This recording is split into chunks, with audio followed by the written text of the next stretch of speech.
Hi friends, GS வந்து ஆரம்பிச்சு. இந்த வீடியோல பார்க்க போறோம்னா ஒரு 2 இயர்ஸ் முன்னாடி வந்து CD drive இன்ஸ்டால் பண்ற மாதிரி லேப்டாப் போட்டுருக்கோம் E1425, E1415 அப்புறம் Lenovo B490. அதுல CD இன்ஸ்டால் பண்ற மாதிரி நம்ம வீடியோ போட்டுருந்தோம். ஆக்சுவலா வந்து அது ஒரு நல்ல ஒரு வீடியோ, அப்போ பயங்கரமான பீக்ல இருந்தது. அதுல ஒரு கமாண்ட், இதுல கேம் CD போட்டு ரன் பண்ண முடியுமா ப்ரோ அப்படின்னு கேட்டிருக்காங்க. கேம் CD போட்டு ரன் பண்ணலாம் ப்ரோ, ஆனா அந்த லேப்டாப் வந்து கேமிங் பெர்ஃபார்மன்ஸ் கொண்ட லேப்டாப் இல்லை.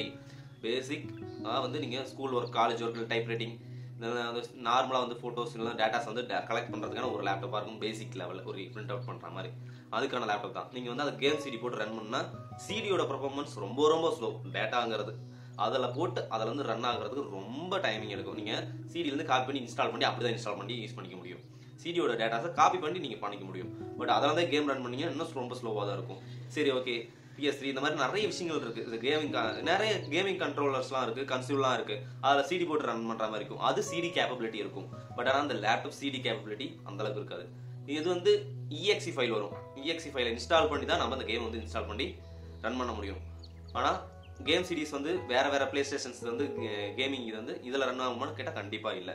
அதுக்கு ஒரு ஃபார்மட் ஆஃப் த வந்து ரன்னர் இருக்கும். அந்த ரன்னர் ரன் பண்ணால் மட்டும்தான் அந்த கேமோ இல்லை இன்ஸ்டால் ஆகிறதோ இந்த மாதிரி விஷயங்கள் இருக்கும். பட் அதோட ஸ்பீட் அண்ட் பர்ஃபார்மன்ஸ் ரொம்ப ரொம்ப கம்மி.